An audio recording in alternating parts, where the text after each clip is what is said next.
ओम नमः शिवाय। आइए सुनते हैं शनि प्रदोष व्रत कथा एवं इसके महत्व।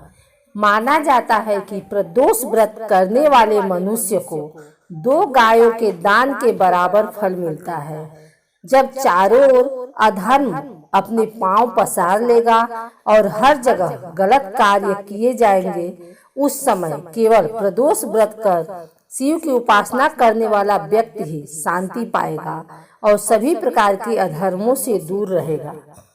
प्रदोष व्रत करने के लिए सबसे पहले आप त्रयोदशी के दिन सूर्योदय से पहले उठ जाएं। स्नान आदि करने के बाद आप साफ वस्त्र पहन लें। उसके बाद आप बेलपत्र, अक्षत, दीप, धूप, गंगाजल आदि से भगवान शिव की पूजा करें।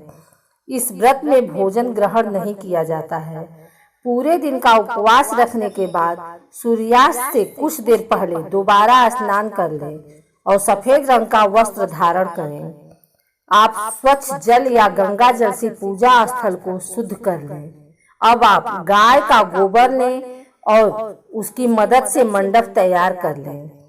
5 अलग अलग रंगों की मदद से आप मंडप में रंगोली बना लें।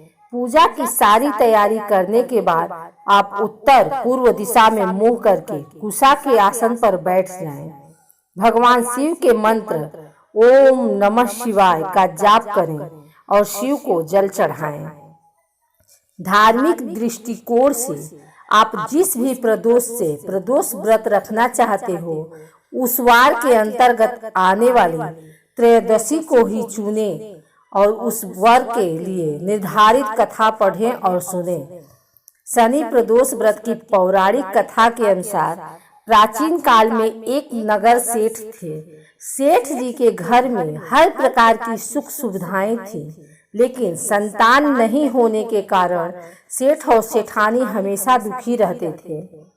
काफी सोच विचार करके सेठ जी ने अपना काम नौकरों को सौंप दिया और खुद सेठानी के साथ तीर्थ यात्रा पर निकल पड़े।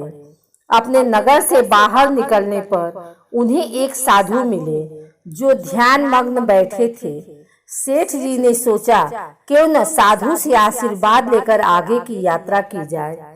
सेठ और सेठानी साधु के निकट बैठ गए। साधु ने जब आंखें खोली तो उन्हें ज्ञात हुआ कि सेठ और सेठानी काफी समय से आशीर्वाद की प्रतीक्षा में बैठे हैं। साधु ने सेठ और सेठानी से कहा कि मैं तुम्हारा दुख जानता हूँ, तुम शनि प्रदोष व्रत करो, इससे तुम्हें संतान सुख प्राप्त होगा। साधु ने सेठ सेठानी को प्रदोष व्रत की विधि भी बताई और भगवान शंकर की वंदना बताई। इसके बाद दोनों साधु से आशीर्वाद लेकर तीर्थ यात्रा के लिए आगे चल पड़े। तीर्थ यात्रा से लौटने के बाद सेठ और सेठानी ने मिलकर शनि प्रदोष व्रत किया, जिसके प्रभाव से उनके घर एक सुंदर पुत्र का जन्म हुआ।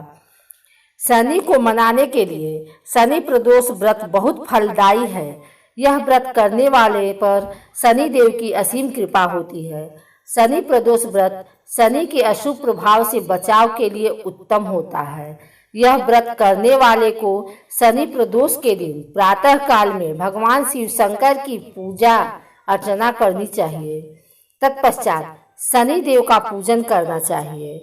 स्कंद पुराण के अनुसार प्राचीन काल में एक विधवा ब्राह्मणी अपने पुत्र को लेकर भिक्षा लेने जाती और संध्या को लौटती थी। एक दिन जब वह भिक्षा लेकर लौट रही थी तो उसे नदी किनारे एक सुंदर बालक दिखाई दिया, जो विदर्भ देश का राजकुमार धर्मगुप्त था। शत्रुओं ने उसके पिता को मारकर उसका राज्य हड़प लिया था। उसकी माता की मृत्यु भी अकाल हुई थी। ब्राह्मणी ने उस बालक को अपना लिया और उसका पालन पोषण किया। कुछ समय पश्चात ब्राह्मणी दोनों बालकों के साथ देव योग से देव मंदिर गई। वहां उनकी भेंट ऋषि सांडिल्य से हुई। ऋषि सांडिल्य ने ब्राह्मणी को बताया कि जो बालक उन्हें मिला है वह विदर्भ देश के राजा का पुत्र है, जो युद्ध में मारे गए थे और उनकी माता को ग्राह ने अपना भोजन बना लिया था। ऋषि सांडिल्य ने ब्राह्मणी को प्रदोष व्रत करने की सलाह दी। ऋषि आज्ञा से दोनों बालकों ने भी प्रदोष व्रत करना शुरू किया। एक दिन दोनों बालक वन में घूम रहे थे, तभी उन्हें कुछ गंधर्व कन्याएं नजर आई। ब्राह्मण बालक तो घर लौट आया, किंतु राजकुमार धर्मगुप्त अंशुमती नाम की कन्या से बात करने लगे। गंधर्व कन्या और राजकुमार एक दूसरे पर मोहित हो गए। कन्या ने विवाह करने के लिए राजकुमार को अपने पिता से मिलवाने के लिए बुलाया।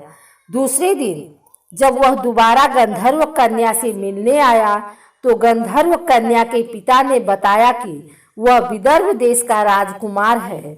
भगवान शिव की आज्ञा से गंधर्व राज ने अपनी पुत्री का विवाह राजकुमार धर्मगुप्त से करवाया। इसके बाद राजकुमार धर्मगुप्त ने गंधर्व सेना की सहायता से विदर्भ देश पर पुनः आधिपत्य प्राप्त किया। यह सब ब्राह्मणी और राजकुमार धर्मगुप्त के प्रदोष व्रत करने का फल था। स्कंद पुराण के अनुसार जो भक्त प्रदोष व्रत के दिन शिव पूजा के बाद एकाग्र होकर प्रदोष व्रत कथा सुनता है या पढ़ता है, उसे 100 जन्मों तक कभी दरिद्रता नहीं आती।